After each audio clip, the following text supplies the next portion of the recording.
Welcome to the Soul Space. I'm Sarah. And I'm Kim. And these true life stories are brought to you to inspire growth, healing, and positive changes. Enjoy. Hello and welcome, Reverend Bill. I am so excited to finally connect with you. I know we've had a little bit of an interesting start to our chat because we got the time differences a little bit slightly out of sync. Here's what happened. Here's what happened. I never complained because while I was waiting, somebody I knew that was in surgery, she was able to come out for a few minutes of the surgery. Apparently, it's a long surgery all day. And she talked to me on the phone from her surgery. So that wouldn't have happened had I been on broadcast here. So, see, everything pays off. So 100%. I'm finding that however much I try and structure and plan my days, there's the universe and everything else comes in. And I'm getting pulled in different directions and things aren't always, things have to be the way they're meant to be, aren't they? We have to kind of go with where we're, and time here and when we're working with the spirits and the ancestors and the guides, everything, they alter things a lot, but it's always as it should be. I don't try to control everything. I can control my emotions, how I react to something, my attitude. That's it. It's I'm very, very easy when it comes to the world. Everything in my life happens because it's supposed to happen. Yeah. That's my thing. So I figure no matter what happens, I've manifested it at some level for some purpose. I'm not here to cause a revolution, but to generate evolution. So that's kind of where I'm at. I'm just trying to get people to move forward. No matter where you start, not for me to judge. And you look great, I have to say. Well, I'll tell you what it is, because if you really looked at me, and I got scars everywhere. I mean, I've had some major cut-up surgeries here in the last 4 years. Over 300 some stitches in this face. The nose has been cut off 3 times. I mean, gone. What was that from, Bill? Cancer. And I don't know if you can see it, but this was sliced all down here, and the big tumors came out of there. Thought they were going to take my eyeballs. Top of my head was cut with the saw a couple times. I mean, the list goes on. And it's like, I could show you these terrible pictures, and it's like, What happened was, every time I finished the surgery, I practiced what I teach, self-healing. And I love the hole in my face. I love the scars. I love the cancer. And then 3 weeks after the surgery, it's looking like this. So, I mean, good healing.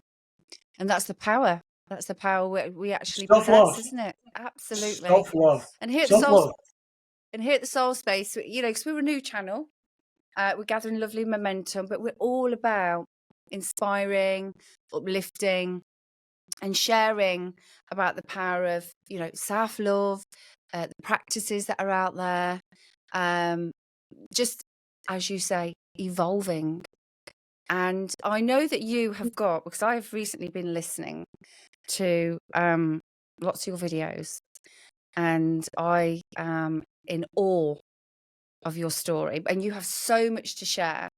But I really want to kind of recap for people that aren't, especially over here in the UK, who have never met or listened to your stories and podcasts, Bill. Just want to recap. So could we go back in time a little bit? Because then I do want to come to what you do now and your talks and your work that you're doing now. But just to give people an insight, because you are very connected, your intuition is on a different level. You've always had the gift, but you've had a very interesting and not your average life. So apparently not, from what I can gather. What? You don't astral travel? What? You can't be in 2 places at once? What? You don't time travel? What? You haven't had near-death experiences? What? You don't know what somebody's thinking? I mean, the list goes on. I'm going, really? You don't see orbs, and saints and sages and angels? Come on, what's wrong with you? Anyway, that's this is all normal, and more people are starting to, discuss and be more open about these things. Where back in the day, people that have a spiritual awakenings, or the gifts suddenly, because yours have always been there, and they've just developed stronger and stronger over time, haven't they? Some people get on like overnight, boom, they've woken up, and then sadly, amount of people I know who've been sectioned or things like that have happened. But it is perfectly natural. It is part of who we are and what we're capable of. But let's go back in time, Bill. Bedtime stories with Bill. Okay. Where do you want to start? The very, very beginning, the most humble start. Because I don't tell this story too often. But my birth. No, it wasn't in a manger, and there wasn't any visitors from the Far East. But my mother goes to the doctor in San Francisco, the hospital, and says, I'm getting ready to give birth. I've had other kids. I know it's time. And the nurses go, no, we got time. We're going to give you an enema first. So while she's getting the enema, you know where this story is going. While she's getting the enema into the bedpan, this stainless steel bedpan, I plop headfirst into a pile of crap. And that was kind of like the beginning of my life. You can't get much more humble than starting life out with a mouthful of crap. But being an Irishman, it hasn't made any difference. So there you go. If you got a more humble story, tell me. I know somebody who was born and he ended up, I can't remember the full details of it, but he ended up kind of off the bed and skidding along the floor type thing. I don't know what happened there. There's been quite a few interesting entrances into this realm, shall we say, into this world. But that is definitely one for the books, that one, 100%. So fast forward, Bill, and your childhood and your younger days. So tell us a little bit about how that was for you, and because I know that you did Vietnam, didn't you? Yep. Got Vietnam, got blown up, got shot in the heart, got 6, 7 helicopter crashes, almost captured by the North Vietnamese. It was your normal tour of duty there. I knew who was going to get killed, who was going to get wounded, what aircraft were going to get shot down. But here's the deal. Vietnam was just another part of the journey.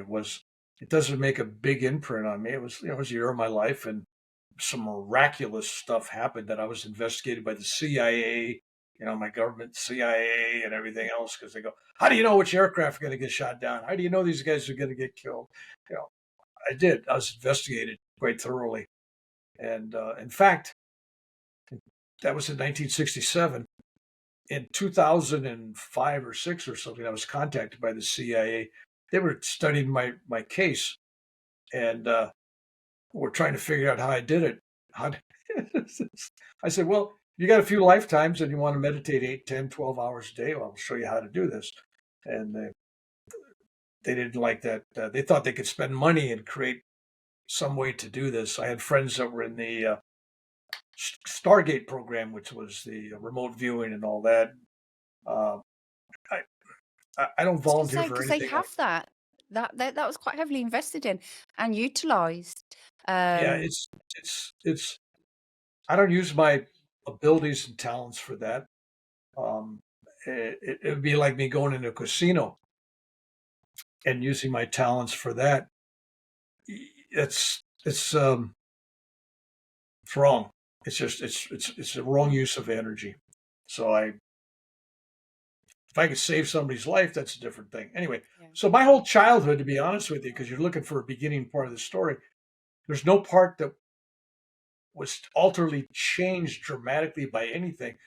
I started off meditating, or as I can remember, making my own meditations and stuff, meeting people from other worlds, literally,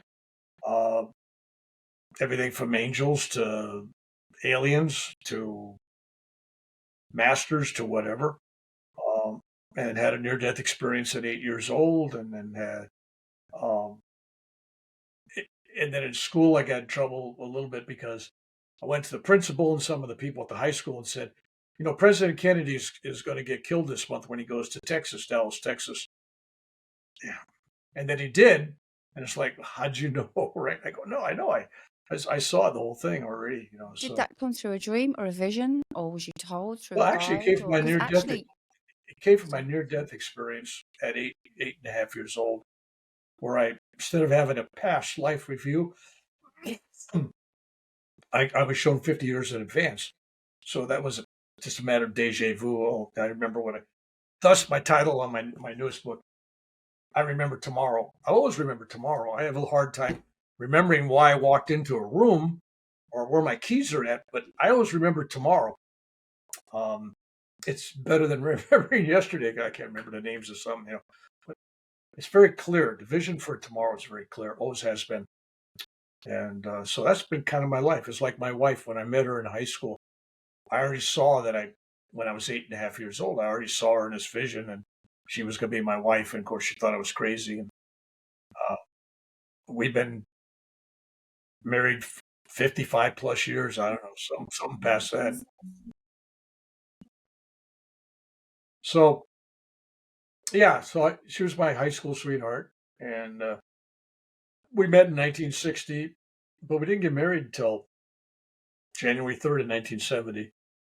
I went to Europe. I went to Hawaii. I went to Vietnam. I mean, I had all kinds of stuff. She went to University of California, Berkeley, and the golden child, the smartest girl in the school. And then everybody in school makes fun of her now because, well, you're not so smart. You married Bill. And I got to agree. That wasn't too smart of a move. Anyway, funny.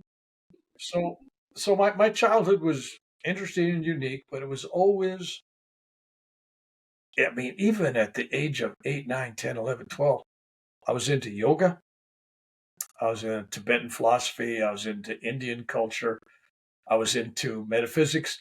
I was into beatnik poetry, big time, and jazz and Shakespeare and whole different. And then I had a folk singing group in the 60s that were big in the Bay Area, San Francisco Bay Area, the Midnight Three. And we were the best young act in the Bay Area. I mean, because we were the cheapest, number one. We were in high school. And hey, we got enough to buy pizza and gas. Hey, meet some girls. We're good. Anyway. Yeah. So we were a folk singing group, and that was a success. And so I've done these little aspects of my life. And then I bummed around Europe. And then, of course, I went to the day after high school graduation, being a California surfer. Where'd I go? I had to go to Mecca, right? I had to go to Hawaii, surf wax board. Let's go. With $40 in my pocket on a one-way ticket, which was not the smartest thing I ever did. But see, I felt drawn to go to Hawaii, and I met this kahuna there. Think of a shaman like in South America or some Hawaiian Islands. Ancient Hawaiian religion is kahunaism. So the guy is the priest or whatever, he's kahuna. Now, California and the surfers go, yeah, the big kahuna, that's got nothing to do with it. The real deal is there really are these saintly shaman type beings practicing the old methods and teachings of the kahuna religion. And so I ran out of money in Hawaii, and I was given the address of this kahuna. I didn't know it was kahuna. Somebody just said, hey, my sister was dating a guy whose grandfather lived there, and he said, hey, if you get in trouble here, my grandfather knows a lot of people, maybe get you a job. So I knocked on his door, and this guy comes, and he's got this white hair, and he's 60 something. He's got the big eyes, and he looks just like you would think a witch doctor would look, right? He's like, in fact, he was in 3 movies in Hollywood playing that exact role. I mean, big time stuff, right? And he was a friend of Eisenhower's and Otto Preminger and all these guys. Anyway, so I'm 18 years old. I'm knocking on his door, and he looks at me. And he just stares at me. He says, I've been waiting for you. Well, he didn't even know I was coming. Like, how could you be waiting? He says, no. He says, in previous lifetime during King Kamehameha's days, And he was the king, the guy who united the islands. King Kamehameha, for those in Europe, they don't know. He was the king of the Hawaiian Islands, the first one. He conquered all the other islands, and anyway, with his army. But under King Kamehameha, I was the kahuna priest. I was the head of all the spiritual stuff. And according to him, I was his kahuna. I was his teacher, his guru, his shaman. And even though he was in his 60s, and I'm 18 years old, and he's telling me that I know more than him, and I'm going, what is this guy? I just want to get a job so I can find some surfing time and get a new board and get a place to stay. Anyway, so that's another whole story. We talk about the kahuna religion because I go back every so often. I'm working with them, and there's a power in the old kahuna tradition. And when I was in India, I met a guru who was a Nath yogi in the Nath yoga tradition. And he said, by the way, he said, Bill, because he knows I had an interest in Hawaii, he says, the Nath tradition and the kahuna religion were the same energy, half a world apart. And even though the chants, the culture, the language was different, and ceremonies were different, pujas and stuff were different, he said it's the same energy. It's the same. It's the one. It's the closest two energies in the world that relate for any kind of religious background or anything. So, which was interesting because I'm in India and I got all kinds of stuff going on there. Anyway, so I was 18. I don't know if that's a normal childhood to be told that you're this great saint saver, and then you taught all these kahunas. And at 18 years old, I'm going, pfft. But he told me something, and this is where this hat comes in. He told me something at 18. He says, you want to learn how to heal? I said, I'm already healing people. And I was. Dogs, people. I was already a healer at 9 years old, practicing my own techniques. He says, yeah. He says, but I'm going to teach you the old kahuna way. I said, okay. So I get a notebook out of him. Maybe he's going to really give me something. And he comes, he says, I'm going to teach you 3 things. I said, okay, great. I'm waiting for some rituals and stuff. Number 1, you got to love yourself. So I go, what? He says, it all starts there. And then you got to forgive yourself. Okay, fine. And this goes on and on. He says, then you got to have for gratitude. And I'm going, okay, fine. So I put the stuff down. I figured I'd never use that. And then about 10 or 15 years later, he'd been dead for a long time. And I finally realized that all along, I've been using that love, forgiveness, and gratitude on everything I do. I've just formalized it now as I travel around the world, no matter what group I work with, whether it's in Salt Lake City, Utah with Mormons, or it's in Texas at with a Catholic group, or if I'm in a Baptist church in the South, or if I'm in a Hindu temple in India. It doesn't matter where I go and what religion it is, because I'm not teaching any dogma. No religion. I don't try to convert anybody.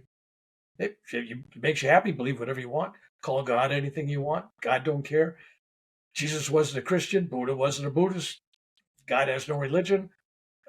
It's all right. Not offending anybody. Do whatever you want. It makes you happy. Great. Everyone. This is for everyone. Yeah. Energy. So I go around the world and I could give a lecture for 2 hours, 4 hours, all day, 3 days, 2 weeks. It doesn't matter. All based on these 3 concepts.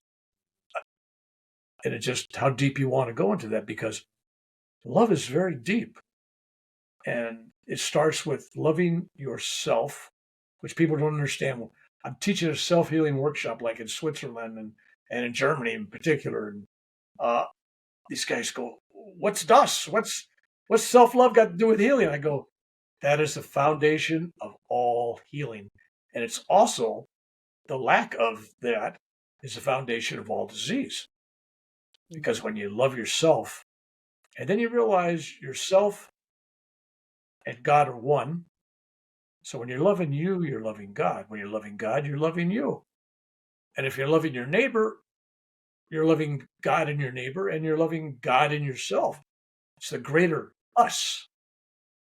And then if you love your enemy, You don't have to like your enemy. Just got to be clear. You don't have to like your enemy, but you have to love your enemy. And then when you realize that everything is you, or you get to another plane, which is everything is us, which is more inclusive. It's not me, it's us. We're all one. So when you get there, true healing happens. But it starts off with self-love. If you don't have self-love, you can't love God. You can't love anybody else. And if you don't have self-forgiveness, you can't forgive anyone else. It's not going to happen. So you have to have something to give it. So if you have love for yourself, you can give love. If you have self-forgiveness, you can give forgiveness. And then the part that everybody leaves out is gratitude. Because people think, well, I'm grateful for the money, my job, my house. Well, no. I'm grateful for the cancer that almost destroyed my body, and it's still working at it I'm still fighting cancer since 1979, but it's given me the tools I need to teach people how to heal that and deal with the pain. And so no matter what happens in your life, I'm not one of these guys that says nothing wrong with it, but people will say, well, it's a lesson. They don't look, now, because that sounds like a punishment. I would say, look for the gift. And they go, what do you mean? You got cancer. They just cut your nose off for the third time. I go, yes, 3 times it's been cut off, right? And I'm grateful for every time.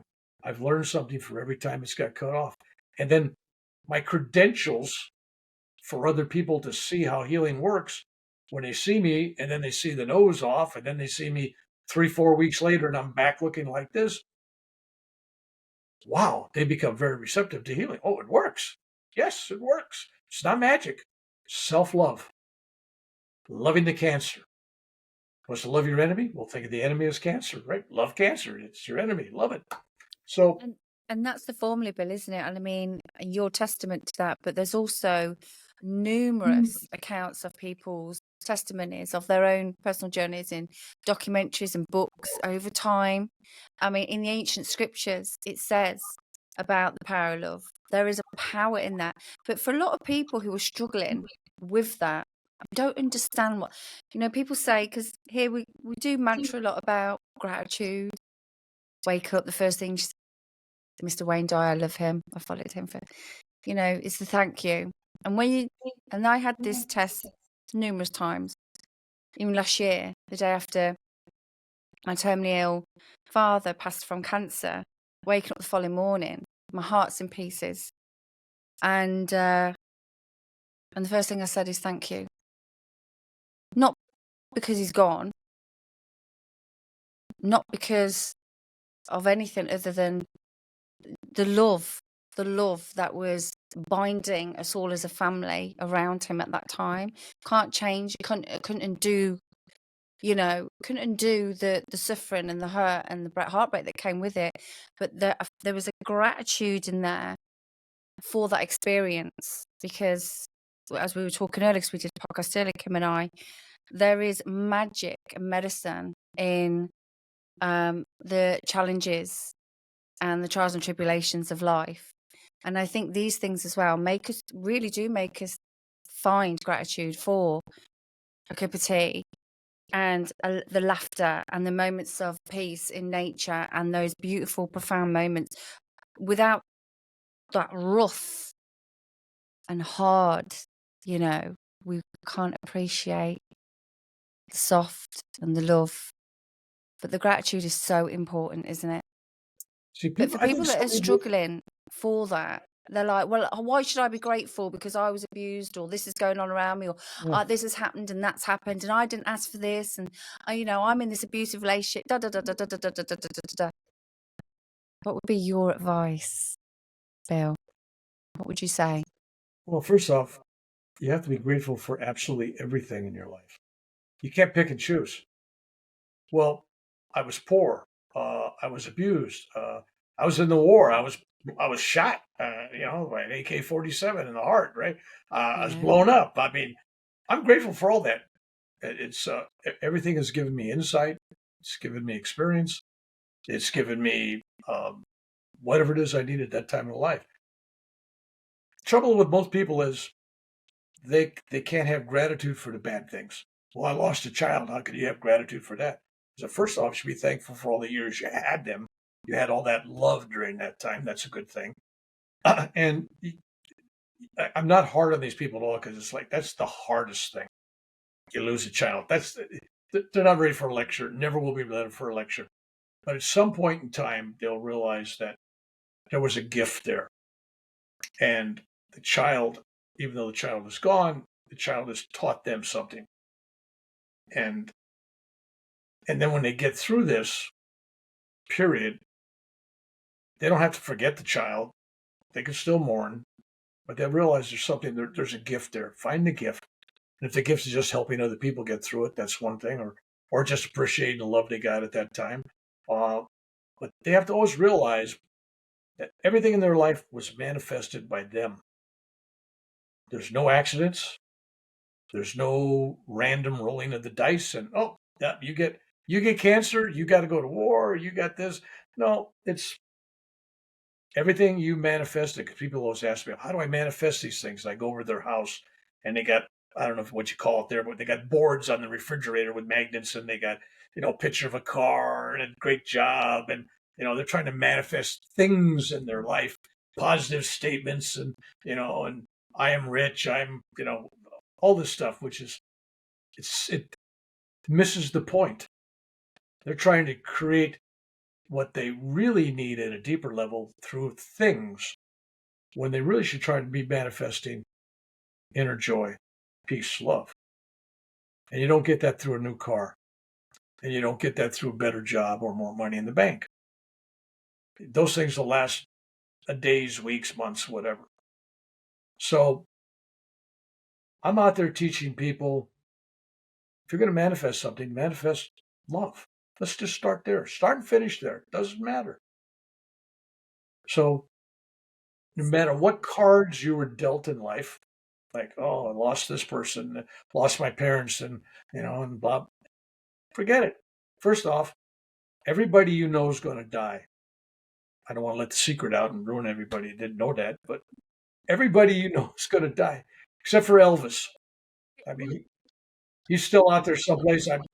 I think he's working at a Costco or a Walmart someplace. Maybe he's in Brighton.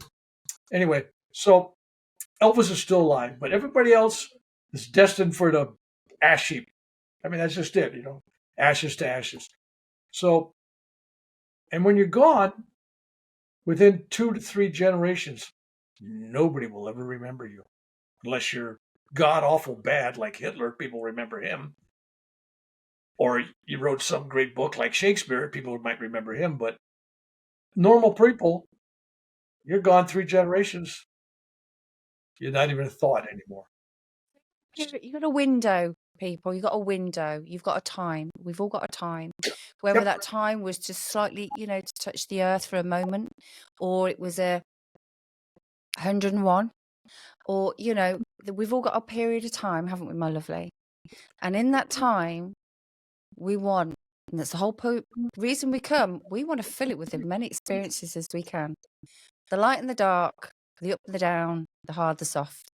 Because in everything, there is magic and wisdom and, growth and involvement. We are evolving.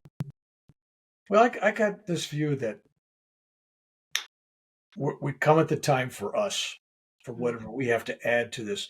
The Irish got this Irish stew where whatever's left laying around the house, you throw it in, potato, cabbage, whatever you got, right? Just whatever's left over, you throw it in there, and it's an Irish stew, right? It doesn't matter what it is. There's no measuring ingredients, you throw it in.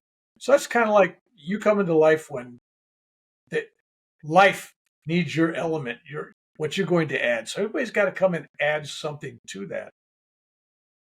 And people keep thinking they got to discover a cure for cancer, get a Nobel Peace Prize, they got to do something spectacular, when in essence, there's no such thing as a small love. Coming in and being a parent and raising a child with love, taking care of your spouse, taking care of a plant, taking care of a cat, taking care of foster kids, taking care of strangers, just being a teacher, being you, smiling at strangers, whatever it may be, there's no small amount of love. In Ireland, they got this old thing when you live in a village, small village, most especially, you walk in a path, going through town or someplace, and you never pass anybody without giving them a gift. Even if it's just a thought, bless you.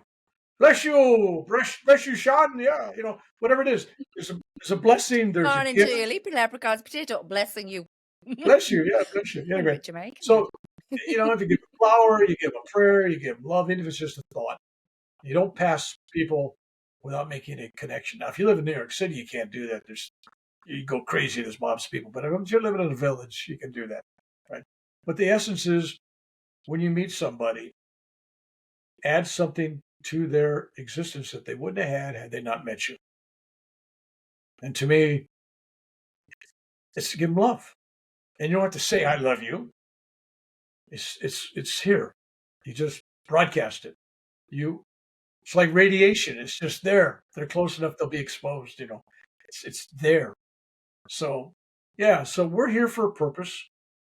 And each of us think we have a different purpose because this guy's school teacher and this guy's this and that. Everybody's got different job, occupation, things, But in the essence of everything rolls down to service. Service rolls into love, because if you're really serving with love, that's the greatest service. And the way you do that, no matter what you do, like you're working on a job, you're working in a factory. If you're working for the factory and for the man and the boss and the company, well, you're never going to get any satisfaction. But if you're working for the God that dwells in the owner of that company, and you're working for the God that's in your boss, and everything is done with love and service to the God in them, not the corporate structure, but the God in them. So everything you do is a service to the divine. Everything. Sweeping the floor, doing a data sheet, doesn't matter. If everything is done to please the divine within all, then everything you do basically is a puja. Everything you do is a mass. Everything you do is sacred. And so when you start treating, if you got a repair shop for automobiles, got dents in them from accidents, right? And you're pounding them up, and you're pounding them out for God. You're pounding them out. Hey, Jesus is for you. I'm fixing this up. It doesn't matter. It's your attitude and who you're really truly serving. If you're serving man, you'll never get the benefit other than a paycheck. If you want to get past the paycheck and give from the heart to the divine, then you get a much bigger paycheck coming. It's a spiritual feedback. It's some spiritual energy coming back at you. And it changes those people around you. You want to change the world? Change yourself. All the great ones have said that, but nobody listens. But it's really true. Truth. That is the truth. That is the formula. That's the magic. That's the solution. However, I feel that with all goodwill and intention, a lot of people, they do want to grow. They do want to heal. They want to evolve. They want to move forward and come away from a lot more negative mindsets and, all these things. But we just keep encouraging, like a mantra. Start small, just don't overwhelm yourself. Just bring this intention into your world. Even if it starting with it like small with yourself. Well, start with yourself, absolutely. That's it. And then don't feel like, oh gosh, he's right. I keep hearing about this. It's coming into my frequency, and my world's a lot more about self-love and gratitude and forgiveness and, being of service, but it's stepping stones, isn't it? You can't just step out one day and go, oh, that's it. I've got it. I'm done it. I'm here. I'm going to, it doesn't always kind of work like that, does it? It takes practice. And if you slip out of alignment with it, pull yourself back in. Practice. Here's the deal. Everybody's one, but we're part of this cosmic consciousness, right? But we're at different levels of enlightenment. And depending on what time frame you're in, We're working right now in today, March 18th. Okay. What I was going to say 19 something, 2025. 2025. When did that happen, Bill? All right. So, but here's the deal. 1946 is still alive. It's still happening right now. 2100 still, it's happening. It's all, there ain't no time that's not happening now. We're focused here. But in some future now, if I can say future, some future now, you and I are Buddhists. We've already reached that point of enlightenment, and we've got that status. That's your destiny. We talk about it being the future self, calling, encouraging. So, yeah, but most people, they get hung up in the dream of today. Yeah. And they're still complaining about yesterday. They do. They complain about all this crap that happened in the past, and they wake up and they're worried about tomorrow. They haven't even lived this moment. It's hard. People say you got to live in the now. Well, this conversation we're having is not even in the now, because once I've uttered it, it's gone. Where's now at? We'll capture that moment that's now. Whatever you think is now is already gone. Yeah, it's gone. It's gone. But in time, everything is there. So that's why if you're meditating and you're doing these advanced yoga techniques like Kriya Yoga and Hong Saw and Om technique and some multiple techniques that are really good, they say you can advance. So how do you advance if you got karma from the past? Well, while you're working in this lifetime, changing you, you're actually changing you in the past as well.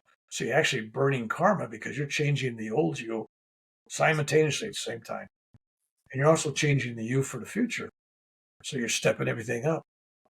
That's why the Indians in India, they got this thing about if you become very saintly and, powerful spiritual being, that not only will you change yourself and your immediate family, but you'll change 7 generations back of family and 7 generations forward.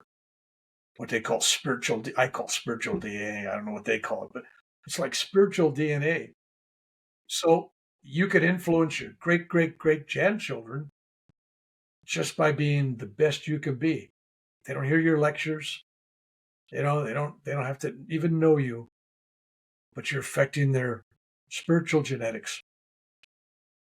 And so they will be born into a family that has these qualities, and it'll attract them. And that's how this whole thing sets up, basically. That's what I'm telling people. We don't need any more monks that don't get married and live in a cave. We really need householder yogis that are going out and marrying householder women that are going to help become great mothers, and he's going to be a great father, and they're going to raise spiritual family together. And that is the next wave. As soon as we get through this garbage we're getting through right now, because this is like the end of this bad cycle, world cycle. We probably got 30 years to go of crap, the Donald Trumps and the Putins of the world and all the unrest and all that stuff. It's all part of the progress. Even though they all look like they're, sand in the gears, it's all part of the progress, because you have to dissolve the old and get people to change their thinking and everything else. So it looks bad now, but everything is evolutionary. It's all moving forward, even though it looks like fundamentally it's worse. And that I blame on modern communications. I don't think mankind was ever born to live in a community more than 150 people. It's like a small little group, and everything happens there. Everybody, they weren't made to be hearing about something that happens in Afghanistan and Russia and Africa and America. All this bad news every day within an hour of their happening. I don't think our spirit can take that much feedback negatively every day. And yet with iPhones, pads, computers, TVs. We're connected with all the bad happenings in the world more than we ever were, ever. And I don't think that's a good thing. So, energetically, yeah. spiritually, mentally, emotionally, that is you're consuming something, and you're consuming a dense, low vibrational energy that's got a lot of fear, a lot of untruths, a lot of, it's very clever what they're doing, but people have to be responsible for what they're consuming, not just foods, but what they're hearing, what they're watching. I got rid of my TV 5 years ago because I just went, no, it drags you down. music. I'm refusing to watch the news. I catch the weather because I have to know what's going on. And you can't, if you go on the internet for anything, you'll see headlines. I don't want to get much deeper in the headline. That's bad enough. But you can't bury your head in the sand. But to live every day with an hour or two of news on cable television, I'm going, why? Toxic. You can't emotionally handle it, and spiritually it's damaging. So you change you create the vibration and the frequency in your household. Your children feel it, your spouse feels it. And it's like a rock on a pond, right? It creates ripples, right? Other people will feel it to a lesser degree. But you can't go out and try to change people, convert people to your way of thinking. And there's some people out there, no matter what you do, they're not ready for that information yet. When they're ready, their teacher will come. Because there's some teachers out there, you go, why are they following this guy? This guy's really terrible. That's what they need. They will follow what they need. So once you get past the need to change everybody, because everybody has that, oh, I got the answers now. Everybody, what's all these stupid people out there? No, let people catch up. Because since all time is now, nobody's beating you to enlightenment. We're all time is now. We're all going to get there at the same time. Nobody's going to hell. Nobody's damned. And ultimately, we just find that we're the greater us, and there's this group hug. It's when you're sharing one mind, the cosmic mind, then your empathy and your sympathy and your love and all these things you come into play, and you realize that you're part of everything. And that includes destroying the environment. I mean, my God, I wouldn't pour oil in the stream as water's going down someplace, because that's also part of me, and I'm contaminating that well or whatever it is, source of water. So when you see all as a part of yourself, then you don't harm others, you don't harm yourself. And dropping bombs on people, that's not good for anybody. Someday somebody will figure that out, and there will be less wars eventually. But only when and until people discover that people that are not like them are them. There's no separation. But people have this thing, and it starts with churches. Churches is the greatest separator of people. I'm Muslim. I'm Catholic. I'm Seventh-day Adventist. I'm Jehovah's Witness. I'm Baptist. I'm, Protestant. Just all these, and every one of them, if you ask them all, every one of them, they're right. Nobody else is right. They're right. It's the right interpretation. And you're wasting your time trying to just let them go. I always ask people, are you happy believing what you believe in? They go, yeah. I go, great. I'm happy for you. End of story. Move on.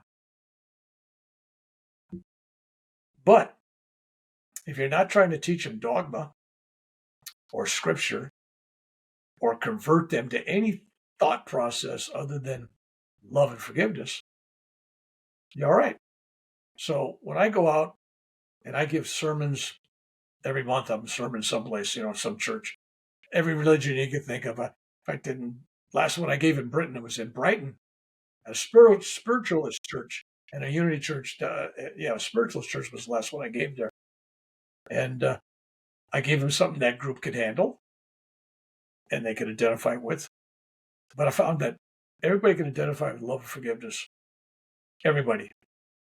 And if you don't go down religious path, but you go down a spiritual path, they'll go with you. And that's all you can ask for. And if they want to worship in that house or that church or temple, God don't care. As long as it's not hurting anybody, that's okay. But most churches hate homosexuals. They hate non-believers, heathen. I mean, they got a list of things that, no, we're going to heaven, but all these other people are going to hell, right? So there's judgments. And I don't even judge them for that. That's where they're at. And that's the hardest thing to get to, is a place where you go, that's okay. It's okay if I don't agree with them. It's okay that I think they're an idiot, but it's okay. It doesn't matter. When they're ready, the right teacher will come. And if I'm not the right teacher for them, I'm wasting my time. They're not ready for my message. So each of us, we have our little place down here, and we come into life and we try to find a niche. And I'm telling people, don't try so hard. Just be loving. That's it. You'll find a way to share it. Give things that have caused your heart, caused pain, or you have done to others. Forgive yourself, forgive others. Forgive. It's really important, isn't it? Find the gratitude. Yeah, and gratitude. If you're doing everything else and you have no gratitude, then you're basically telling God he's failing you, or she, depending on what you believe. People have a set image of God. Most people treat God like Santa Claus. God, I need this. They got a list of gifts they want. And God, here's one that gets me. You're supposed to be of great faith. And what do you do when you're sick? You call up God. Hey, God, I got pneumonia and I got cancer and I got blah, blah, blah. Like, God doesn't know you have that already? And you're telling God, well, this is a mistake. I shouldn't have this. Take it away. Sorry. So, and then people look at me, well, we're just supposed to, no, take whatever actions you need to take. But realize when you're praying to God, you're saying God ain't here. God's someplace else. The kingdom of God is within. You are your own healer. You are your own teacher. You're your own guru. You're your own kahuna. And when you embrace that and take responsibility, instead of asking God, well, why am I a victim? God, I need you to fix this. Take your own actions. Start loving yourself.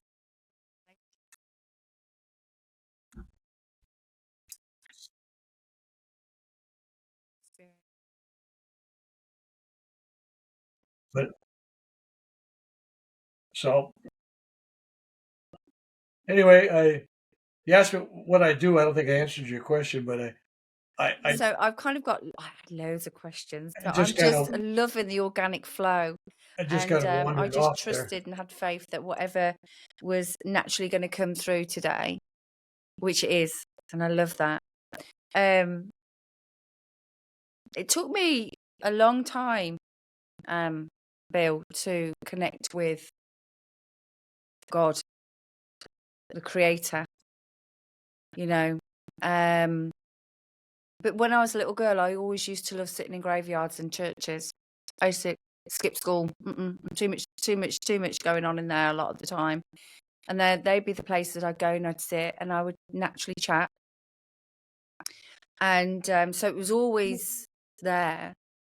And when I did finally, after a lot of work and a lot of, I'm still doing all that work. I'm still growing, Bill, and still, I'm in a very blessed and fortunate position in my life, the best position I've been in to date, cleaning out a lot of stuff, a lot more connected. My heart and mind is very open, and I'm being a service, and this is part and parcel.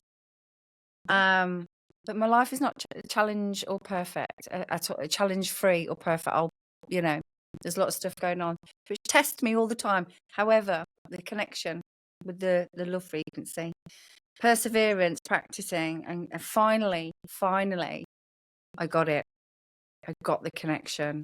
And wow. That's all I can say. Wow. I cried with absolute joy. And I got shown so much. I felt the connection to absolutely everything. And I didn't want to come back. I didn't have an out-of-body experience, or I wasn't blown up to have that experience. However, I did get it. And I didn't believe it was possible. I didn't know, I think. But at the right time, when I was ready, and I said, how come I've not been able to achieve this before? And I was shown and told, your heart just wasn't open, Sarah. You blocked me out. And I think that's the thing. A lot of people, the heart is just closed to themselves. So when when your heart is closed to you, power of love, you're closed off the God energy, the creator energy, that incredible life force energy that's created literally absolutely everything that we are all part of. So when you say we are connected, I understand and totally get that. But so many people don't, because they haven't felt that yet. They're not experienced that yet. It's our ego that has a personal story and a history. I am Sarah. I am Bill. And then you got everything that goes with that. And if you buy into that, then you're separate. And since we're both sitting here in a body, obviously there's separation between us and the divine. But as we evolve to these different levels of enlightenment, it gets less and less and less ego. You reach a point at some time where you don't need a body anymore. But see, just dying doesn't make you a saint, doesn't make you an angel. Like, oh, I died. I know. No, you're still you. You're still just as ignorant. Life goes on, but and you don't have the pain. But you don't all of a sudden, Hitler just doesn't all of a sudden become on the other side of saint. It's no. And so, but if you believe in your identity, then you believe in birth, life, pain, suffering, joy. If you believe in those things, then you believe in death. If you believe in death, then you believe in heaven. Some people believe in hell. I think there's no hell, but whatever. And then you believe in angels. Once you believe all this, and then you believe in reincarnation because you bought all this other stuff too. None of it is real. None of it is real. Because I was asked I think it was in Bulgaria or some country, 2019, I was on a radio show. And the guy goes, obviously, Reverend Bill, I've watched your videos, you obviously believe in reincarnation. And I stopped and I go, actually, I don't even believe in incarnation. The guy goes, what? I said, this isn't real. It's just God playing these different roles through our egos. We all think we're individuals. We're all separate, but it's only one. It's only one. No matter how many billions are played, it's only one. Explain that more to people who wouldn't get that, because that's quite intricate, Bill. Yeah, but the thing is, you can't have that conversation with somebody that's lost somebody, or somebody's going through great pain and suffering, because it's like, no, there's that audience for that message is very small. Because so this is like a great divine experience that we're all simultaneously experiencing in different facets, but we all come back to there's only one mind, but this one mind is capable of multiple dreams, and each of us think we're the dreamer. Have a research of that, viewers. So there you go. So I love it. So Bill, yeah, I want to talk a bit about. I do want to talk about your experience. Is that all right if I kind of time hop a little bit? Because we can time travel, can't we? You go wherever you want to go. I love that. I've kind of traveled back a few times in time, and actually, I got had a little whisper in my ear when I was a kid. Yeah, okay. Anyway. But sorry, what was you going to say, my lovely? What was that? Was you going to say something? We've got a little bit of feedback. I was just going to say, literally, you can travel through time. I've done that. So, but that's another story. I didn't know if you wanted to actually travel through time, but if you wanted to move around on this thing and go anywhere you. I love all that, Do you know what? Just so you know, people, we are definitely opening minds and hearts in this one. But I know I've been doing things through just deep practice of, I'll say deep meditations where I've gone, and I'll put it like that. And been able to go back and visit certain key moments and plant some seeds with things. That's, but I was going to say, I want to talk about your experience because I found this profound. You said earlier, and we know that, you have been shot at, Bill. It's not your average, is it? You've been blown up. It's not your average. Many times. Okay. All the above. And but your intuitive gift saved. Now I've really homed in on this, and I felt this. Your intuitive gift on this one occasion saved children. Yes. Was it a school down there? Was it also? I'm not sure what the building was. This was in Vietnam along the Ho Chi Minh Trail, next to Cambodia, and it was an area where there was a lot of Viet Cong, the bad guys, the VC, right? And I had a new pilot. He was a major from graduate of West Point, the military academy, by the book, and he was stationed in Germany, so he had no combat till he got there. Been in country 3 weeks, and he thought he knew it all. And I'm trying to tell the guy, I go, hey, you're flying at the wrong altitude. He was trying to see where landmarks were at so he could navigate. And I'm telling him, look, you can't be up here a few hundred feet. You got to get down on top of the trees.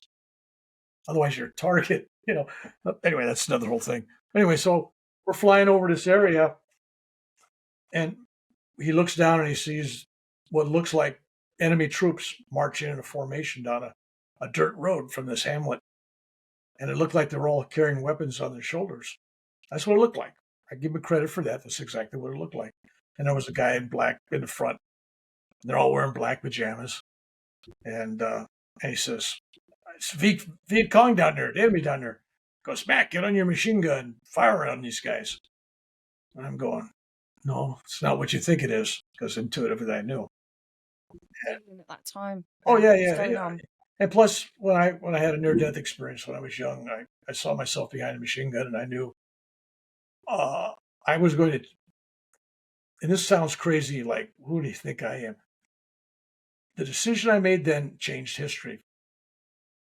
If I would have followed what I was told to do, it would have made ugly history, like My Lai massacre or something.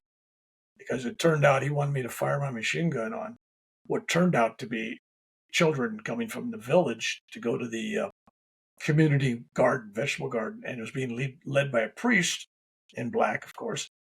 And these kids were like, you kids. And they had hoes and rakes and shovels on their shoulders. And he's telling me to fire at him with a machine gun that fires 750 rounds, 7.62 millimeters, big rounds. I could have killed them all in seconds. It would have changed the whole course of history. For all those families, for the news, for the world, opinion, America, the whole thing. It would have really changed things. And I said, no, I'm not doing it. And he gave me a direct order and said, you don't do this. I'm going to court-martial you. You got to go to jail. I said, do whatever you got to do. So at this time, he's still believing there. You don't know the children still at this point. I don't know that. No, we don't know. But I know I'm not going to do it. And so then he asked the gunner on the other side, because we turn the helicopter around the other machine gun. And that guy goes, now, I've seen too many things with McDonald. I've been 6 months with him. And if he says something ain't right, I'm listening. And so he was told that was mutiny, because 2 or more soldiers disobeying a direct order is considered mutiny, and that's punishable by firing squad or life in prison. I'd still be in jail today from 1967. So I thought that was pretty gutsy. I'm going, well, I don't mind making the decision for me, but this guy really trusts me. I better be right? Because we're both going to be in jail. And this guy's serious. And I finally told him, I said, look, fly down low. If it's the bad guys, they'll shoot at me, and I'll get them all. It's not a problem. We fly down there and we see its children and a priest. And I didn't see the guy's face, but I was imagining his face probably went white. But had I fired following orders, just like the Germans, only following orders, right? It wasn't an excuse then, still not an excuse. But the military is so afraid of people making judgments and not following orders. That's the most severely punished crime you can do in the military. Had I gotten drunk and killed a fellow soldier, I'd been 7 years in jail at the time. But not following orders in combat was death or life. That shows you where the values are at, right? So that's why people obey an order when they're given it, because it's really serious if you don't. And I said no. So I stood up for what I believed. And if I was wrong, I'd been in jail today. If they didn't kill me, I'd been in jail still. Would have changed my life. But had I followed orders, the world would look not very well on the actions of the United States Army or the government and everything else. That reflected bad on everybody. Would have destroyed all those families. There'd been hatred. There'd been more ill. That was literally, and I don't mean this casually, that really was a history-changing decision. Had I followed orders, it'd been a different, alternate future. Right? You had been shown this vision But I was shown a vision, and I volunteered, and I was at that place, at that time, at that moment. Had anybody else been sitting in that seat, it would have happened. So people go, well, you went over there, and like, I got no apologies. I went over there and I saved people. I'm sorry. And somebody else took my place, that would have been a whole different thing. So, yeah, that's just one of many, many stories. But you have to learn to hear that voice. It's not a loud voice that shouts at you and beats you up. It's very soft. But you know. It's not, I think, I guess, I hope, I wish. It's, I know. Like, sun's coming up tomorrow. I know it. There's no question. I know this is going to happen. I know it. Yeah, I know this helicopter is going to get shot down. This guy's going to get killed. I know it. And I try to tell people and I try to change it. I learned that it's hard to change other people's destiny, not in my hands. But that took me a while to learn. So now when I see something coming, like if you had something coming in your life, I wouldn't directly tell you. I would tell you a story, and I'd give you an energy to help you prepare for what you got to see. And you wouldn't even be aware of what I was doing because I'd be so stealth. But I'd get your thinking going a certain way. And I'll tell you that works. I was with a group of people, and they did, you can't change. I said, yes, I can set something up so stealthy that it will change how you react. Nah. I said, okay. So I just rambled on for 5 minutes with stupid stuff I was saying. I said, okay. Now, when I wrote down 3 things on a piece of paper, I put it in my pocket. I said, okay, I just practiced what I said I was doing to you. I want each of you right now to write down, don't even think it, put the paper out. Write down a tool. Write down a vegetable. Write down a color. I could have used anything, but I picked those 3. And don't show nobody. Then I took out mine, I put it on the table. Mine said a carrot, red, and a hammer. And everybody took theirs out. It's exactly what 9 people said. So I found a way, and that's terrible because there's good salesmen out there to use the same technique. They just don't know they got control of it. That's why when you got a salesman, if you're going to get a car or something, if they get you to say yes to whatever they say 6 times, you're going to buy their product. Did you know that? No, I didn't, but I am very aware of, there's definitely a lot of techniques out there. Okay. So anyway, so now what I do is I manipulate my words and energy together. So it doesn't matter what I say, it's the energy of what I say. I can say Humpty Dumpty sat on a wall. It's still going to have the same effect. Okay? So when I used to tell people this is going to happen, that a prediction, They'd sit around, wait for it to happen. They haven't learned their lesson. They haven't dealt with it. They're entertained if it happens. Oh, yeah, what'd they learn? Nothing. And some of these people have to go through some of these things. Now, I bend the rules when it comes to my family. I tell them, no, you don't do this, boom, boom, boom. I shut things down. I tell them what, and I'll take responsibility for their karma, but not yours or somebody else's, because you're dealing with karma, other people, you're interfering. So anyway, that was a life lesson. It took me a long time to learn. In 1990, that's when I switched over. I had a conversation with a Swami, and he says, all your predictions are correct. Well, you're just entertaining people. What are they learning? He says, if you're really doing your job right, you'll be so stealth and so invisible on what you're doing that when they get done, they're going to say, Reverend Bill, he didn't do anything for me. I figured this out all by myself. He says, and that's when you're successful. They figured it out for themselves. And so that is my goal now, not to tell people directly what things are happening in their life. Like right now, this whole time, I've been working on you. So I'll just let it go at that. But then you got to go, well, what does that mean? Where am I going? Well, in time you'll know. I've been feeling a lot of energy around my solar plexus, so I know there's something going on. So when people come to my classes, my workshops, my talks, it's never really directly related to what I say. I mean, there's that level. But then there's the sub-level, which some people figure out. But there's a third level. That's just pure energy work. So they figure out, well, he's telling me a story about this. But there's, subtext on that. But it's the third level that most people don't get. And that's where the real miracles happen. Because when people come to my events, they volunteer to be there. They're supposed to be there. They show up. They've opened up and given me permission to do that. Now, if you haven't opened up, give me permission, I would.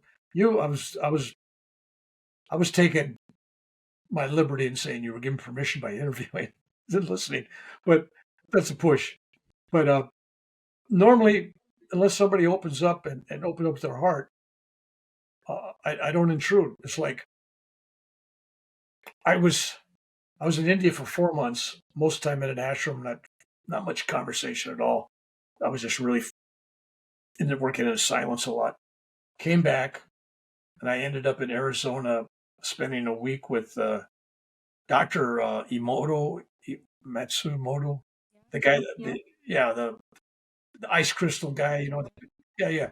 So I spent a week with him. Consciousness guy. Yeah. So I spent a week with him in Arizona.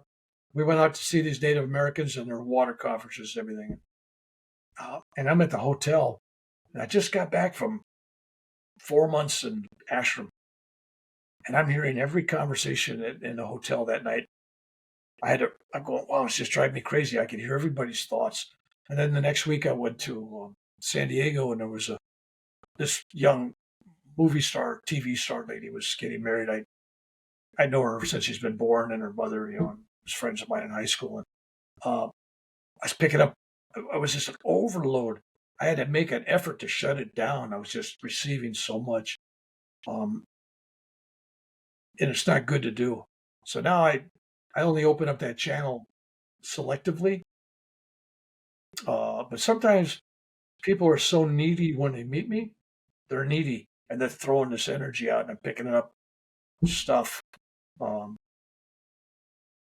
Right now, the world is hurting so badly.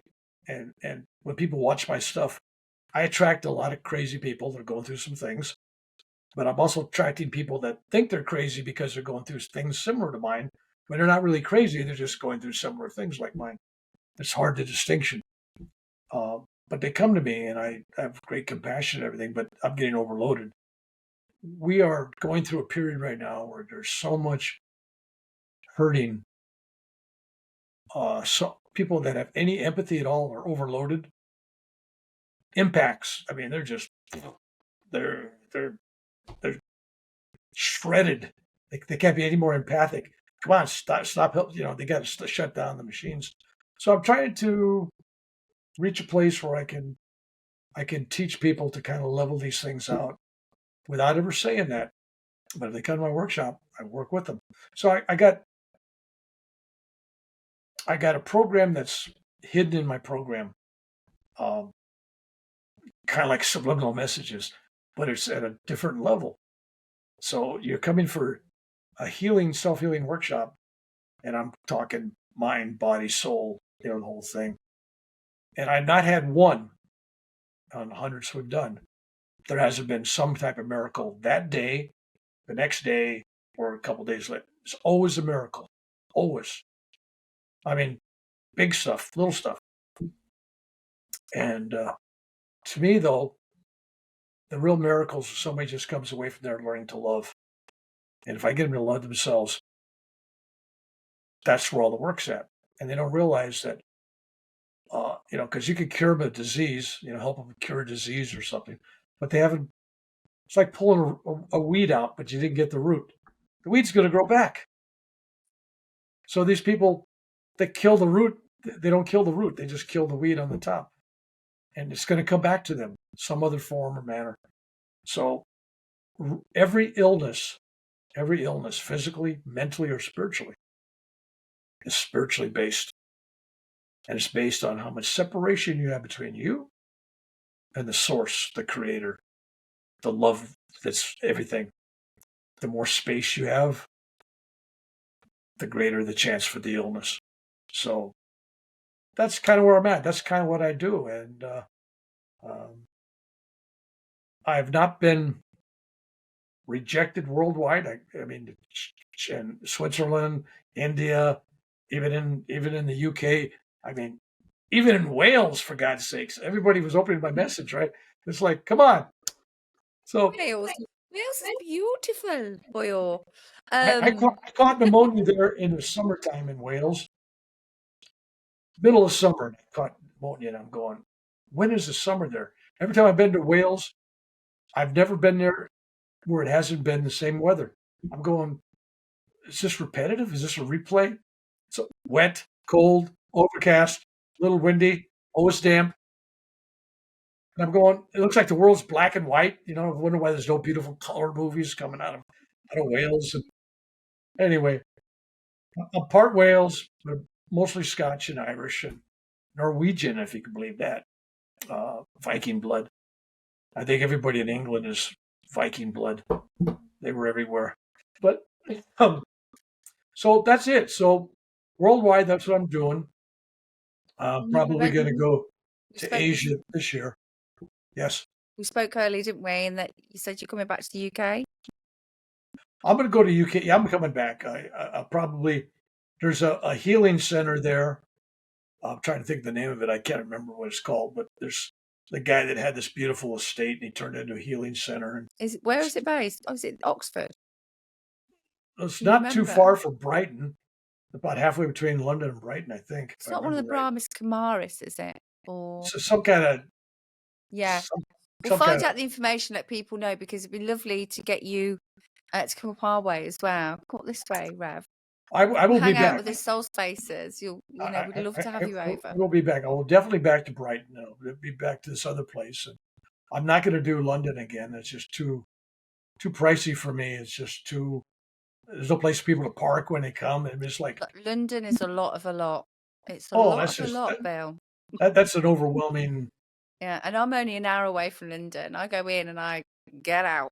Yeah, it's love you, London, but I could see London as if I was a college student or early 20s, maybe 30. I want someplace to hang around, goof around, have a good time for a few years. Yeah, maybe London would be an international scene. I could see that. But for living, no, I'd rather be on the coast or someplace else, Glasgow or someplace or anywhere. Energy and water that flows. So anyways, some sort of nature and but yeah. So Bill, I wanted to. Funnily, you naturally went on to that topic of miracles. I kept getting ask him about miracles. Ask him about. Okay, miracles. I can give you some examples. Here's the thing. Number one, first off, miracles happen every day. The only thing that stops miracles for people is their own belief. They set barriers. They don't open their heart fully, and they're looking for somebody to give it to them. You create miracles, and when they realize that, things change. But no, I'm trying to think where I was at. Bavaria, Germany. We were staying at this hotel, and the hotel said, beautiful spa. It was a nice place in Bavarian forest. It was beautiful. And they go, Reverend Bill, you come stay here as long as you want. We'll feed you. You can use our meeting rooms, do all this stuff. All we ask of you is to give a 3-day retreat for all our employees and their family. Sure, I can do that. So a 3-day retreat. I fill this thing up, and but I got the other weeks. I got free rooms to do the stuff, teach the people in the town, and bring people in. It was really nice. So, first day of the retreat, you build a certain energy level. Second day, you're building from that first day. It gets greater, right? So that's like start on a Friday. By the time you get to Saturday, all day Saturday, you get a certain energy, and then Sunday comes in. These guys have got this day and a half, 2 days of all my work into them, and they're so much easier to work with at that stage.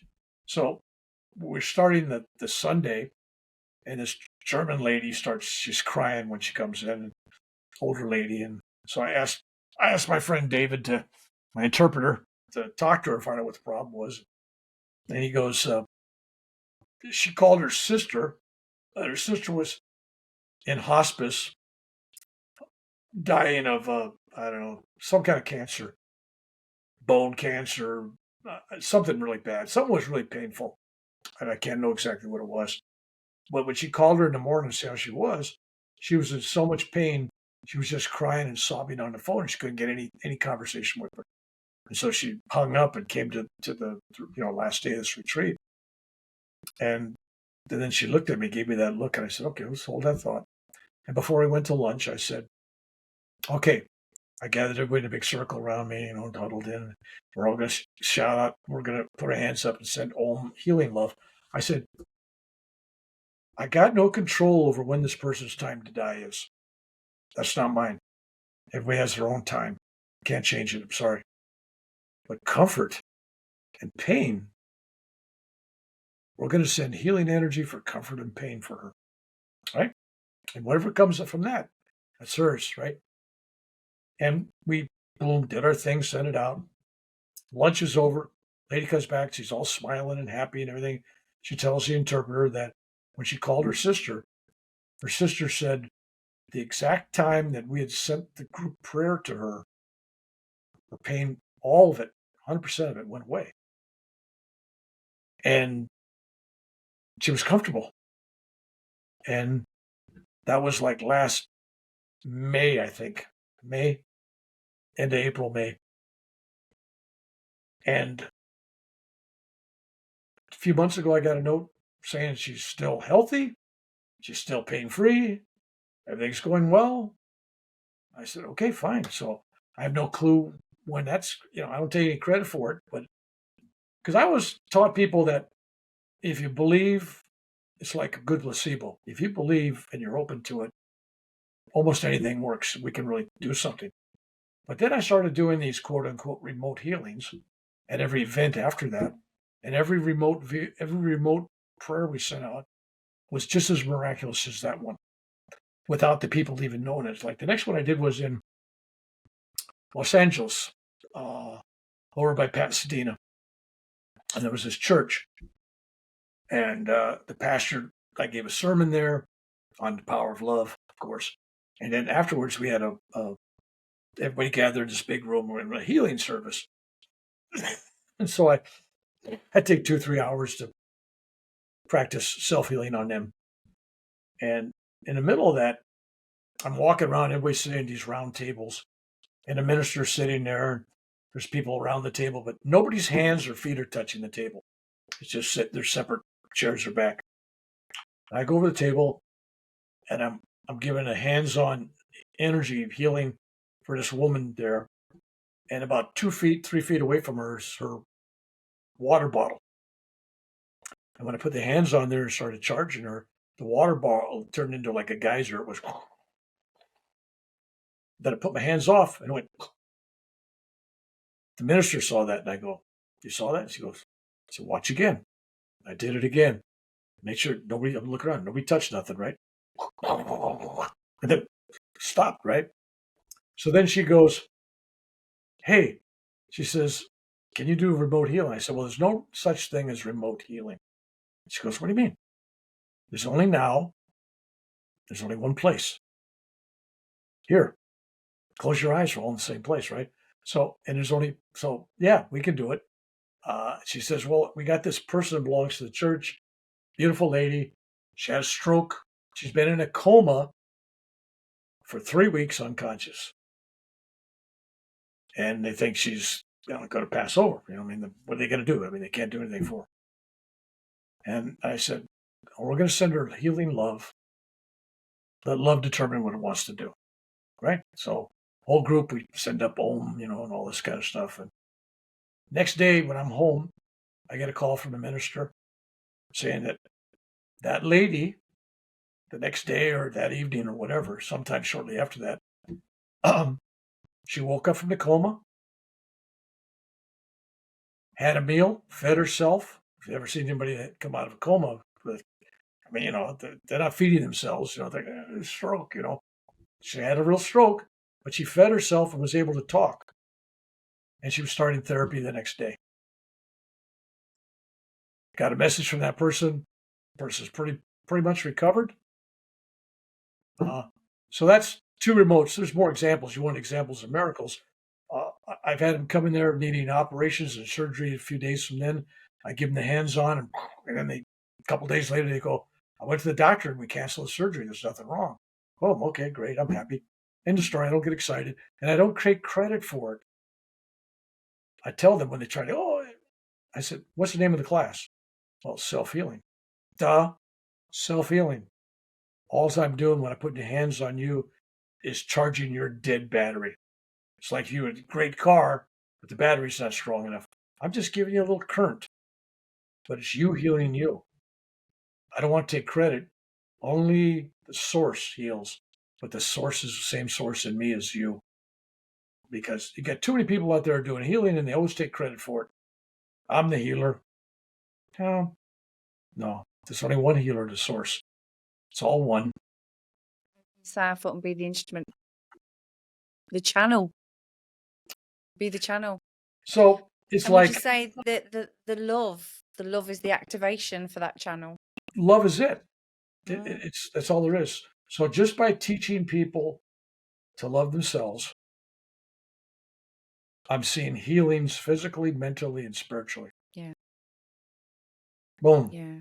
I've witnessed quite a lot over the last few years, especially. I've been part of it myself and experienced it myself, hands on, and seen it. And there's, again, if people want to have a little research out there's so many accounts been documented in different ways. It's just fast. I don't know how people can't find all this fascinating and beautiful and intriguing and want to experience these things. But like you say, it is about one, seeking out the right people that are doing it, that are doing this line of work from the heart and not the ego. Well, there's all kinds of teachers out there, and there's all kinds of messages. And I try to tell people, don't focus on the teacher. Focus on the message. So, because people are just messengers, and they're human beings, and if you put your faith into them, then you got a cult, and you're following that person instead of the God who's within them, who's within you, and you're not connecting with the us. So, because I get a lot of people, "No, I'm not your guru. No, I'm not your teacher. No, I'm not." Just back off. I'm trying to make you the best you can be, but I need your help. You need your help. You got to buy in. And a lot of people out there are tempted when you start doing things like I'm doing. People want they just want to throw themselves at your feet, literally, and you can do no wrong. And I'm going, don't do that to me. So do you think, because what is that? What is that? Are they disempowered? Are They're they always not looking for feeling something. their... They're looking for something outside of themselves, and they're not willing to say, "I am God." It's Yeah. like, it's all me. It's all us. So It's they're not one. connected to their own divinity, their own power. They They don't understand what they're able or capable of achieving or is doing. Everybody wants somebody outside of them to save them, and I tell people, look in the mirror. You looking for a savior? Look in the mirror. You want a teacher? Look in the mirror. Now, 100%. obviously, we have people out there that are delusional. They're hearing crazy voices in their head. They got stuff going on. So they're at some level where telling them that they're their own teacher and their own guru and their own healer. Well, yeah, but not now. But, and so therefore they need somebody at a level to bring them up. They need a guru. They need a teacher. There's a place for that. But I teach people, well, if you're going to go that route, just always remember, don't worship the messenger. Worship the message. Because the messenger may not be perfect. And some of these gurus out there get it's a guru business, trust me. And everybody out there, you got to come to my workshop. It's only $3,000 for the weekend, I go, holy cow, I'm giving everything away free.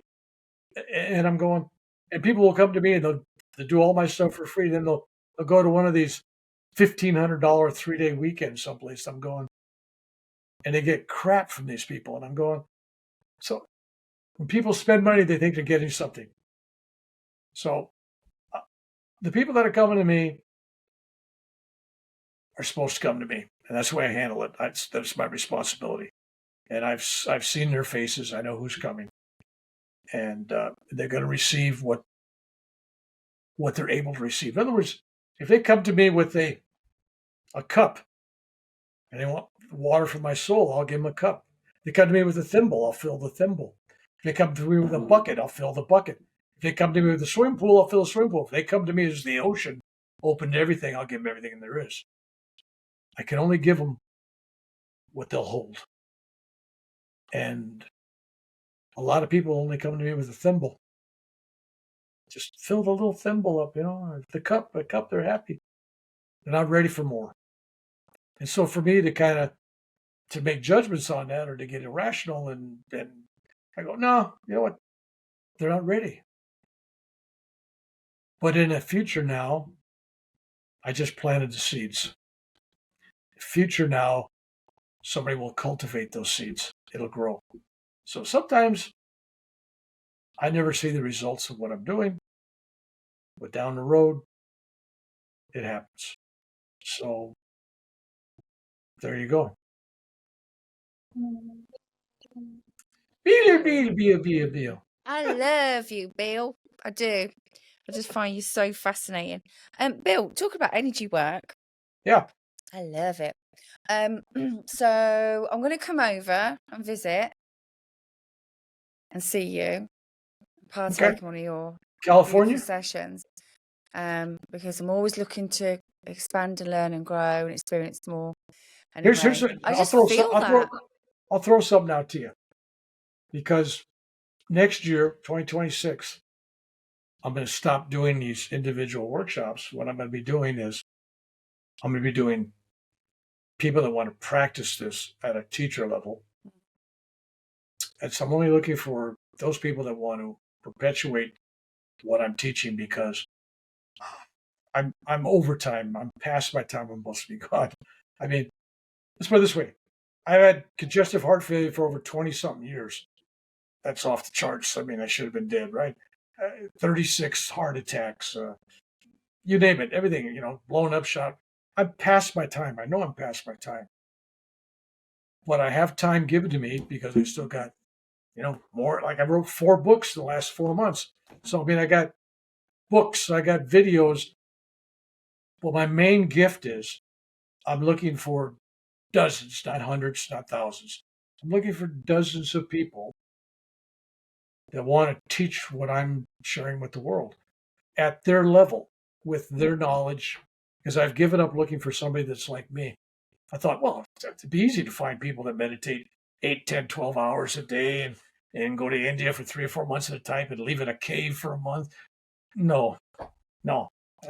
Now, do you meditate 3, 4 times a week? Okay, come on in. I can work with you. So I need raw products where I can motivate them. But trying to find people that are ripe and ready, no. And trying to get people that will go out and do big workshops, and no. If I can find people that they want to work with a handful of people, or 2 people, or 1 person, one-on-one, great. If they want to do podcasts and broadcast the same stuff, that works. If they want to go big and they want to write books, I'm seeking people of all levels, because what's happening is this. I've spent about 80 years of my life learning, accumulating. What a shame it would be to leave here in a few years without having gifted this information to everybody that wants it. Yeah, I feel that, Bill, in 100%. You, and that was one of the reasons why I was drawn to connect with you. And it's not just me; it's about what's all that beautiful gold that's inside of you, Bill. You are such a light. All right, first off, the conversation I had with if you know me long enough, you know I'm just a fat Irishman who likes to talk and loves people. But that's all right. I'm just a Covetarian bird. There you go. He's from, yeah. I've got a backstory as well, babe. We're real. However, the difference is we know that the importance of service. We know the importance of evolution and growth and love and forgiveness and gratitude. And we know the importance of sharing as much light as possible in the time that we've got. And when you have, as you say, you've accumulated a lot in this time that you've been here. You're not your average Joe, Bill. And that's why I've kind of fallen in love with you. All right. As I don't fall in love with just anyone, Bill. No. Jeff. I'm looking at you with your names, Sarah Soul Space on there, and all I'm seeing in my mind is SSS. And I'm picturing a cobra in a good way, like in the spine. Well, I've been working with. It's interesting why you just sat up, because it's the cobra energy. So just by virtue of you using 3 S's, you've kind of blessed your own broadcast with this cobra energy, is what I call kind of a kundalini energy. Whether you thought about that potentially or not, I don't know. But it's like the sound a snake makes. Right? And so when I saw that, exactly what I saw was this corals cobra going up your back.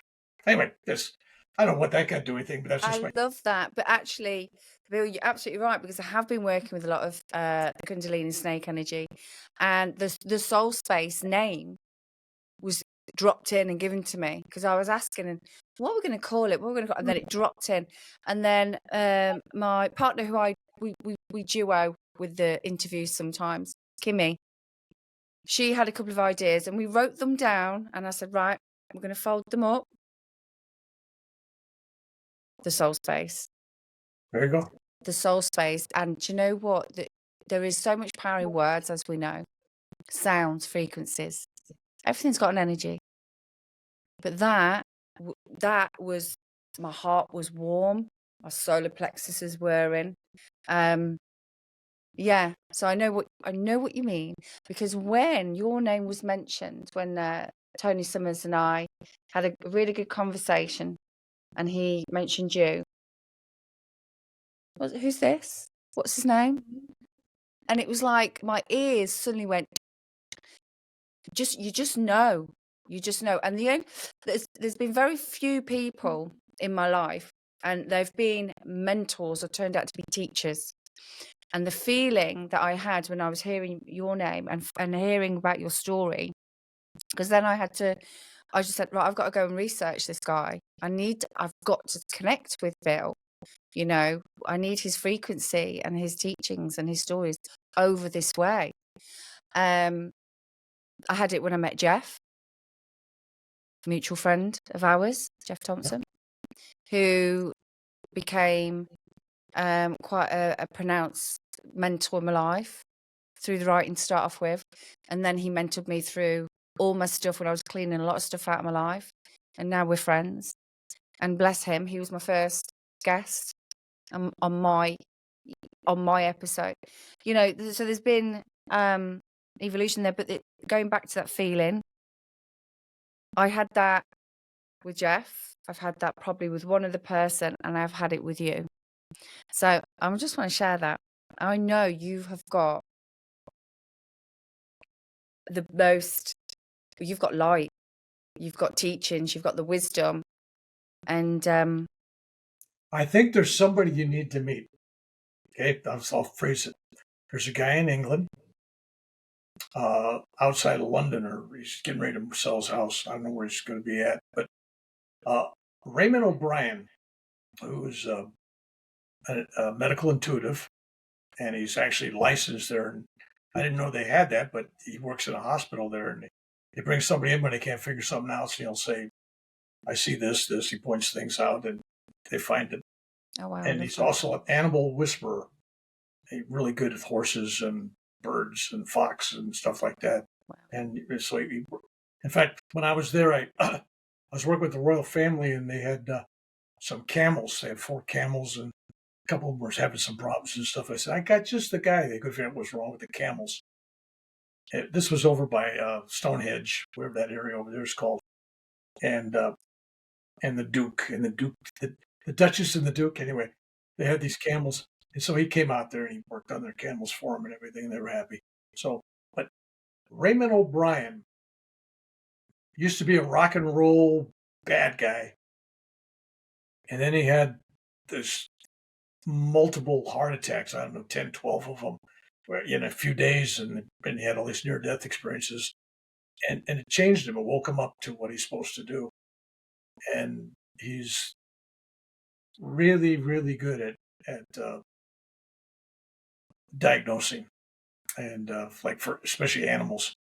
I mean, he came to California and he was working with a bunch of horses and stuff, and just interesting character. But he would be good. He'd be a good guy to have on your show, because it's a totally different place, and he's not the goody two shoe guy, because he started off bad boy. You know, I mean, you picture the bad boy rock and roller. You know, drugs.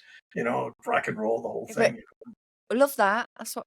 Yeah, absolutely love that. I want that. People that are real, that have got a past, and now colourful. he's so grown, so changed, and I think the world likes this. What's the story I'm looking for? Alger. What was it? There was this story where you go from rags to riches type thing. People like to see the prodigal son become successful, and when people change, it's always inspiring, because people look at it and say, "Well, this wasn't a perfect human being." And now look at him, they're doing all this neat stuff, right? And he still says, hey, well, I'm not a perfect human being. I'm just doing this stuff, right?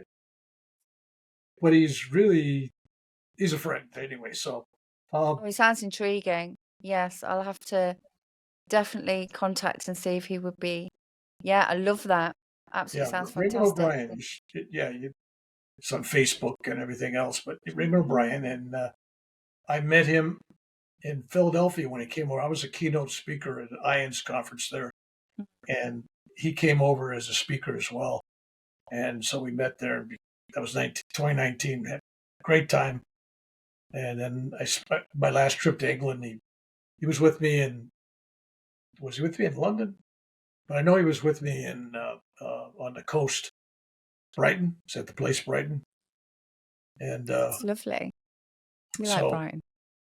So, Bill, nice. The books. Sorry. Yeah, I got books. He doesn't have a book yet. I want you to tell us a little bit more about your books. You said you've written about 4 in the last. Oh, yeah, I got okay. This is. Tell us. I about remember this tomorrow. Oh, look at you! I love that photo. See these? This is an art. Beautiful. They look like orbs. Every picture they took, like on the back of the book there, see those? Those were orbs. I was going to say you can see they're orbs. That's all. And, I love the person that. Goes, oh, I got to redo the pictures. I go, well, don't get rid of those. You look very dashing and handsome on your photo. I have it's to perfect say. for my book cover. Love it. So So what's tell us about this one. Okay, that's talks about my workshops and stuff. Talks personal stories, a lot of miracle stuff. And then at the end of the book, the last chapter, I got a section called "What Others Say," because stuff I can't say about me, but other people are. From my naughty palm leaf reading, from my astrology chart, from Eric Starwalker who did this, chart, and then from channeling and all that stuff. So I put down the things that they say about me, which is I can't say about me, but it sounds great. But if I said it, it sounds like this guy's got an ego. So I said, I'm going to throw it in the back of the book. What the hell? And then, of course, my first book, or actually my second book, autobiography, Warrior Spiritual Odyssey. And it's 300 some pages. And I didn't even put my near-death experience in here as a child. I just go, people don't want to hear about that. But it's got Vietnam. It ends at Machu Picchu. It ends at Machu Picchu where I have a heart attack on Machu Picchu. Thought I was going to die. And I wrote my own obituary. And that's how I end my book, with my obituary. And then I got Prayers and Blessings I wrote this year. There you go. Let's see it. Bring it to the camera. Oh, you look very dashing on that as well. I love that.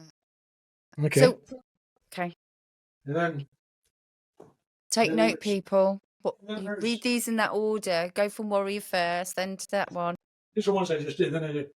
I decided to do another poetry book, Sacred Verses. That's giving. And these are really. I was even impressed with them. Actually, this is selling more than my other books. I couldn't believe it. Wow. I wrote it for me. I love that. I definitely want them books, but that one is resonating a lot. Okay. I must read Sacred Verses, 100%. I get books everywhere.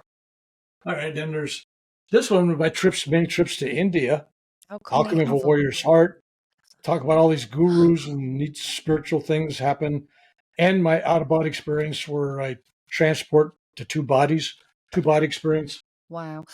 And for anyone who doesn't know about any of this, anyway, I mean, obviously there's stuff online on YouTube. All these books up here I've written. Wow, what stories all they those are. Books down here. It's just, but right now I'm writing these things down because I see an end of the road. And if I don't say it and write it down, because you can't, I wrote 4 books from November, December, January, February, and I had 4 books out. You can't sell 4 new books. I mean, it's like, but I go, no, it goes against all marketing. I go, no, I got to write them because they'll be around a while. So, highly recommend that people give them a read. I'm resonating with one of your books big time. I want to read them all, Bill, because I haven't read one yet. I haven't read them any right now because I've only not long found out about you. So I've been YouTubing you. But your Sacred Verses one is really resonating. But I am a spice.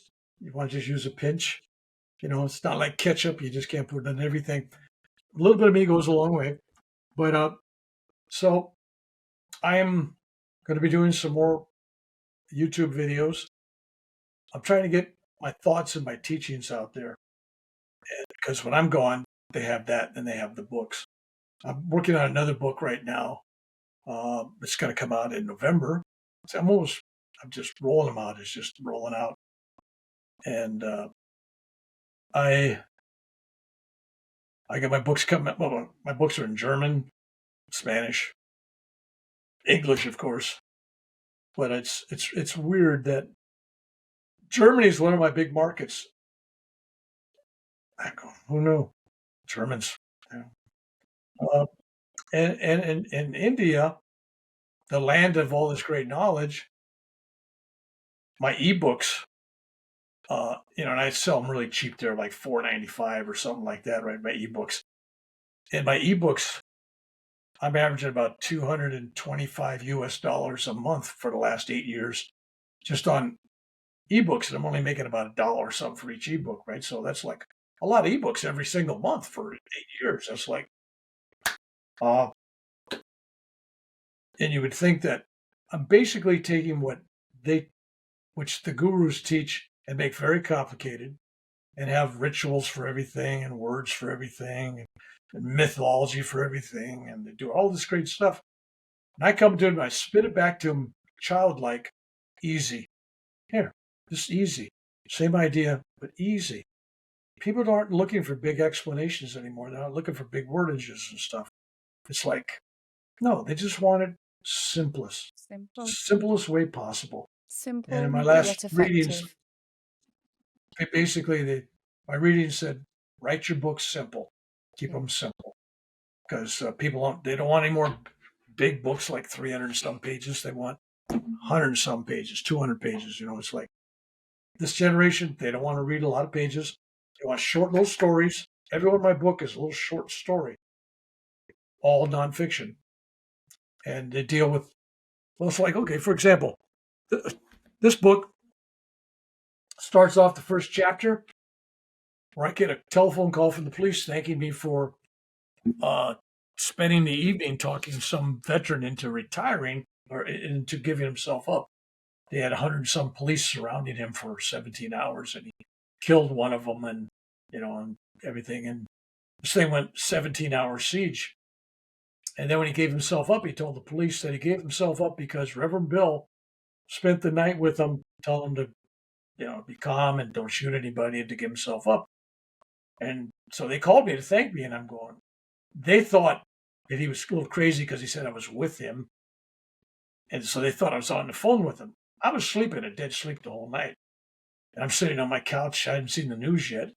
And then I go, yeah, okay, fine, this crazy talk. Because I get these kind of crazy calls all the time. I get thanked for saving somebody's life or suicide or something. Okay, great. Thank you. Bye. But the police departments all thanked me. I got recognition for saving this guy, and I had no knowledge of it. So then I turn on the news, and it shows helicopters and police cars and, all the rifles, this guy coming out, being arrested and everything. He was guilty, but it was like he swore to them that I was with him all night long. And that would be an unusual story, but that's the normal in my life.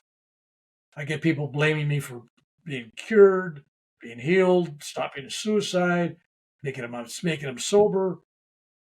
So when I got in this book, at the end of the book, this guy's channeling me and doing a star chart. It basically says you do 90% of your work out of your body when you're sleeping, basically. So it's like, and that guy didn't even know me. I go, really? Okay, so that made sense. But that's another whole. I'm throwing this stuff out like that happens to everybody. But no, I totally get that. I understand that all too well. And hundreds and hundreds, probably thousands of people have made claims that I'm with them at different times of their life, helping them through a situation. And I run into them years later, months later, whatever. They send me an email. You saved my life. You did this. Yeah, okay, great. So I don't dwell on it. I just, it's like my philosophy has always been before samadhi, sweep the porch, get a bucket of water, cut firewood. After samadhi, sweep the porch, get a bucket of water, cut firewood. That's about as excited as you should get. Doesn't matter what happens. You got to stay there. It's like I was writing this book, and I was getting ready to write a chapter about an orb experience I had. I mean, a big, huge, living, breathing orb. Looked like the size of a basketball, like a sun, like shards of light coming out of it, just bright. I was meditating, and the room got bright, and I look up in the corner of the wall was this orb floating. It wasn't even, it was like kind of moving around, and it looked like a small sunshine the size of a basketball. And I'm just looking at it.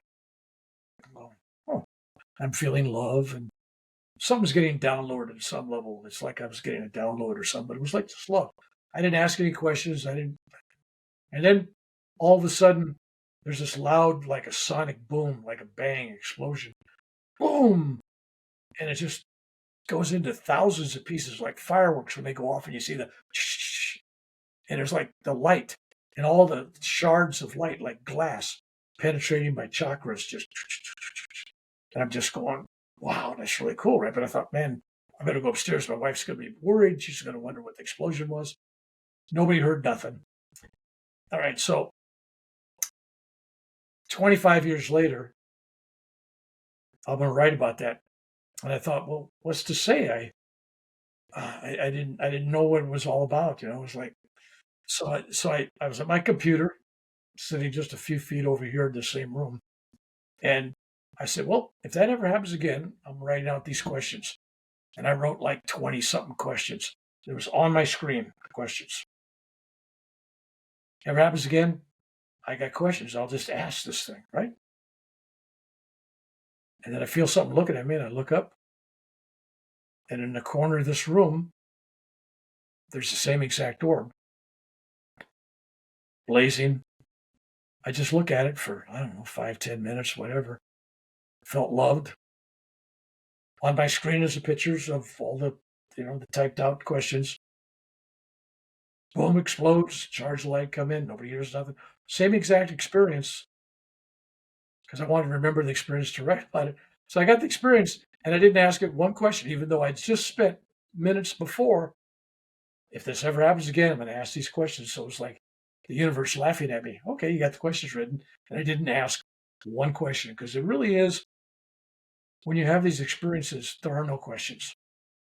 Your mind is not engaged. It's not thinking. It's not asking questions. It's just accepting. It's like, okay.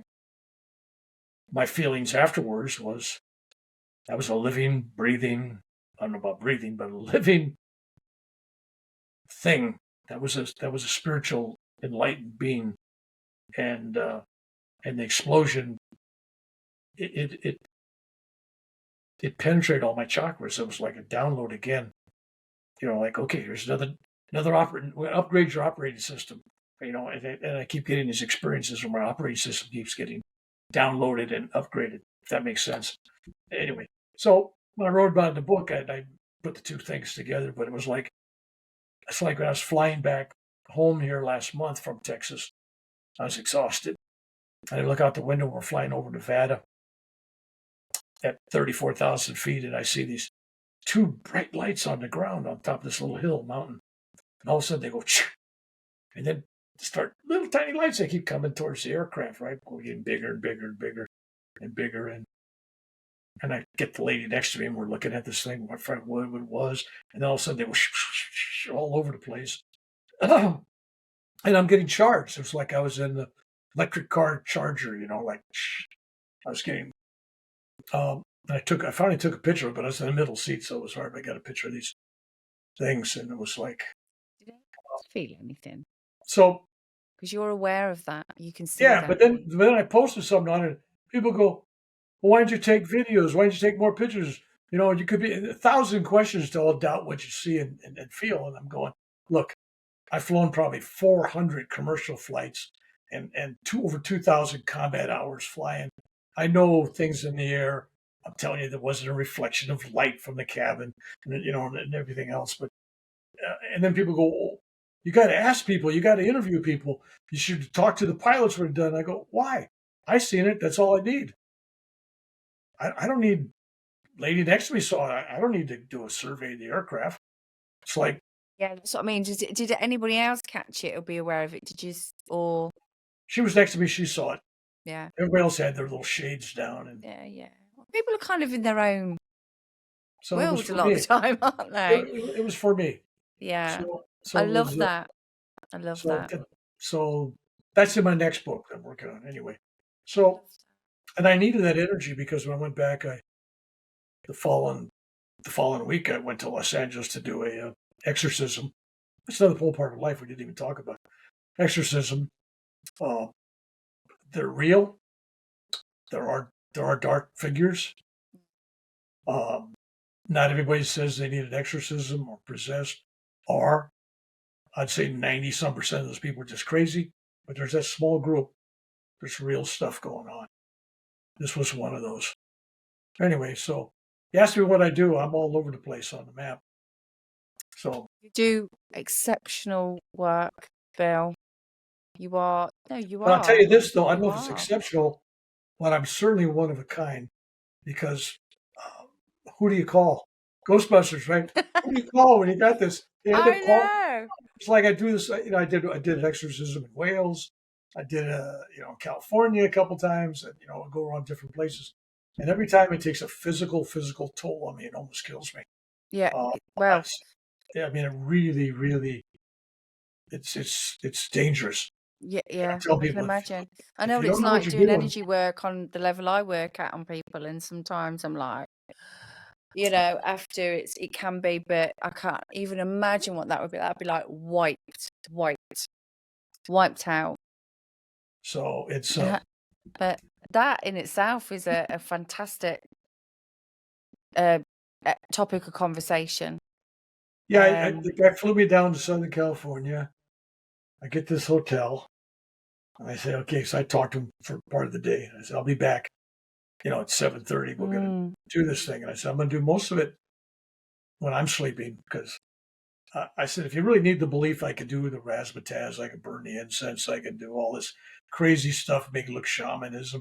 But that's for you. It's not for me, and it's not going to change what's going to really happen. I said, I'm going to do this outside my own body. And so before I went back to his room, I don't know if you know anything about me, but the owl, here's a little owl in here, right? Little owl. Anyway, somebody sent that to me. Owls are my totem, my animal thing. And so I told him, I said, before we do this, I asked him, I said, you should bring some owls, pictures. So I didn't bring it. So I said, let's walk around the hotel. So we walked around the hotel, went down, go to the elevator. At the elevator, they got 3 pictures of owls by the elevator, this real richy hotel. Go downstairs, they're by the desk, and some more. Every wall we looked at, there was owls. Great. All right. So we went back to the room. I said, I'll see you in 40 minutes or something. And I'm out in the balcony of this hotel, and he's down a little bit. And all of a sudden, I hear this flutter of wings, and I look up, and there's a big owl up above. I'm on the 6th floor, and it's up above me on the roof. And it flies down over the top of my balcony, circles right down over the swimming pool with the lights in the swimming pool, big, huge pool. And you can see the lights shimmering on the wings of the owl, and then it goes up. And there's a palm tree right outside this room where the guy's at. And it lands in the palm tree adjacent to his room. I go, okay, now it's time for me to go down. I got my owl. I got my okay. We'll go down there and do this. Anyway, that's neither here nor there. But the end of that. Yeah, it was just a typical exercise. But then I worked on it until 3:00 in the morning. And at 3:00 in the morning, it was like a knife, like you took a dagger and put it on fire. It was red hot, white hot. And it was like this demon just stabbing it into my eyeball. It was like terrible pain. But then demon's gone. I go, great, I've got rid of it, but it hurt, right? And then I go to the airport that morning and I have a heart attack for about an hour. It just killing me. So it was trying to get me. So it takes its toll. It's like when I've been doing my healing stuff now, it started in Hawaii. I started doing like 100 some people, I think I did 140 some people hands on. And when I get through, hours later, the nose would bleed, right? I'm hemorrhaging. So I go to Texas and I did long couple groups there, several days. And the last group I did, they just kept pushing me. I kept doing more and more and more. And then the nose just started bleeding. As soon as I finished, within a minute later, I'm bleeding all over the place, the nose. So I got to protect myself. I got to bring the energy down just a little bit. So that's the kind of work I do. But see, it takes its toll. In case you're wondering, that's the owl feather. It takes its toll on my physical body, and so I really need periods. I need periods where I really got to recharge. So there you go. That's kind of what I do for fun. And but I travel the world and I don't do any tourist stuff. It's like they always want to show me someplace. I go, yeah, I'm here for you. I'm here for you, And we love you. We love you. We appreciate you. We see you. Thank you so much. Bill, do you know what? Where has the time gone? Because Taylor's just gone, it's time. We are now coming, sadly, to the end of this session. But from my heart and from everyone who's tuning in and listened, thank you for taking the time to listen. I'm sure they've fallen a bit in love with you, same as me. But thank you so much for accepting the invitation to join me today. Well, I'll tell you this. When I go back to England, we'll do it right there. Pull the second chair. Gosh, Bill, come to Coventry.